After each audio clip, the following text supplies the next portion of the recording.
¿Qué dicen los especialistas sobre los cambios que propone la ley Ómnibus en materia educativa? Análisis sobre la lógica del desfinanciamiento y los aranceles.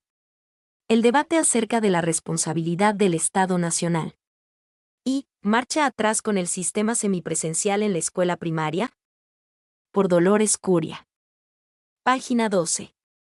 Desfinanciamiento. Aranceles para extranjeros no residentes que quieran estudiar en las aulas argentinas y exámenes para los estudiantes al finalizar el secundario son algunos de los puntos que pretende modificar en materia educativa el proyecto de ley Ómnibus. Son solo parte de los lineamientos que en ese rubro contiene el megaproyecto que se está debatiendo en comisiones en la Cámara de Diputados. El paquetazo apunta a reformular varios artículos de las leyes de Educación Nacional y de Educación Superior y entre las iniciativas más polémicas abre la puerta para el reemplazo del Ciclo Básico Común, CBC, de la UBA por un examen de ingreso y, hasta ahora, sugería con una redacción especialmente ambigua la posibilidad de incorporar sistemas semipresenciales, incluso en el nivel primario. Hasta ahora, porque hoy en el marco de las jornadas de debate en diputados el secretario de Educación Carlos Torrendel tuvo que expuso algunas aclaraciones, o quizás una contramarcha, en respuesta a las alarmas que encendieron las conversaciones sobre homeschooling. Anticipó que su cartera impulsará modificaciones de algunos artículos de la Ley de Bases y Puntos de Partida para la Libertad de los Argentinos y desmintió que la política educativa de Javier Milei esté contemplando ese método que otorga la potestad a los padres de educar a sus hijos en sus casas. Como si parecía darlo a entender el texto del proyecto con la propuesta de adoptar sistemas semipresenciales en el nivel secundario y primario. Vaciando las aulas.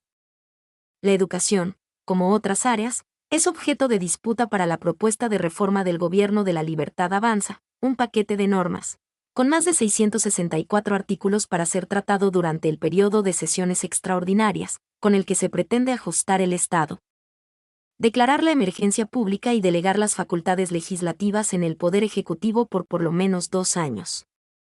Bajo el diagnóstico de emergencia pública que abarcaría también a la educación, las propuestas de la ley Ómnibus en ese aspecto responden a justificar la profundización del desfinanciamiento educativo, objetivo confesado incluso en forma de promesa de campaña de degradar el ministerio a secretaría.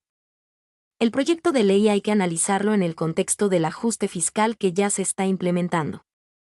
En lo que respecta al financiamiento educativo, la reducción de los aportes del Tesoro Nacional, ATN, a las provincias y la eliminación de la obra pública, que incluye la construcción de escuelas, van a impactar en la reducción de los fondos para la educación, analiza en conversación con página 12 Miriam Falfaber, profesora e investigadora de la UBA especialista en educación.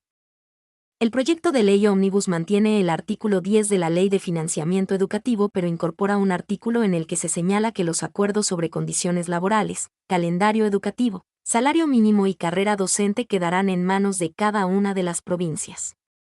Esto, como explica Felfeber, tiene el efecto de dejar relegada la responsabilidad del Estado Nacional en la garantía del derecho a la educación y eso agudiza las desigualdades entre las provincias. Corren al Estado Nacional de su rol ordenador y dejan a cada jurisdicción a su suerte.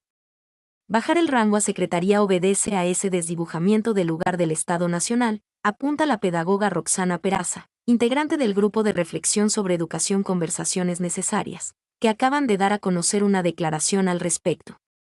La libertad de educar en casa.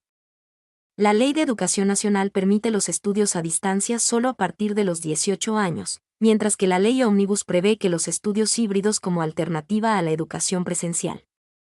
Es un cambio que, así expresado, da la impresión de abrir la puerta a implementar el denominado homeschooling, que podría comenzar desde el 4º grado del primario.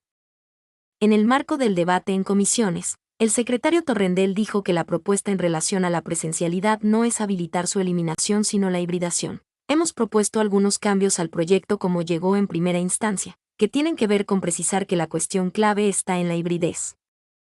Sin duda la educación presencial es clave, quedó demostrado, pero también es cierto que debe estar progresivamente integrada con el entorno virtual y hay muchas experiencias positivas donde se complementa la educación presencial. Si algo aprendimos en la pandemia, fue la centralidad de la escuela y de su importancia en el proceso de enseñanza y de la construcción del lazo social. Lo importante que es para chicos, chicas y adolescentes la interacción entre pares y con docentes. Lo que necesitamos es fortalecer a la escuela y no al revés, analiza Peraza.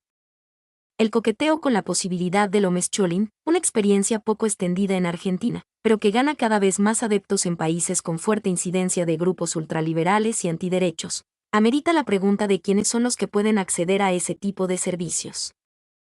Y más allá de que se termine llevando adelante o no, muestra un grave problema de concepción sobre la escuela primaria, porque se parte de la idea de que no hay nada de malo en darle a un sector de la población la libertad de afrontar la educación de sus hijos con sus propios recursos, dice Peraza.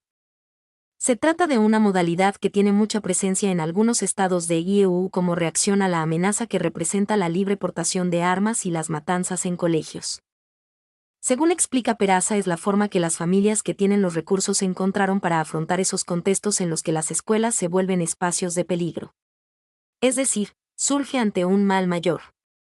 En nuestro país las escuelas no son lugares amenazantes, todo lo contrario, son lugares de aprendizaje y cuidado. Si hiciéramos una encuesta, la mayoría de las familias argentinas dirían que quieren fortalecer y mejorar las escuelas y no estudiar en casa. Arancelamiento de las universidades. Para Sandra Carley, profesora de la UBA e investigadora del CONICET especializada en educación, otro de los puntos más preocupantes del megaproyecto es la propuesta de arancelamiento universitario para extranjeros no residentes, ya que vulnera la tradición de gratuidad de las universidades públicas y confirma el pensamiento anti-inmigración y xenófobo que sus funcionarios han venido planteando desde hace años, en las antípodas del derecho a la educación superior. En cuanto al financiamiento según matrícula y cantidad de egresados, Carley señala que esta idea no se corresponde para nada con la tarea del Estado Nacional, que es garantizar la igualdad de oportunidades y las condiciones de acceso, permanencia, graduación y egreso. Es un gobierno que no está interesado en el desarrollo del sistema científico-tecnológico universitario, sino en su achicamiento. De allí que el desfinanciamiento sea el camino que eligen para debilitarlo. Mi nombre es Demim. Soy tu asistente personal. Mi sitio en internet es demim.es.tl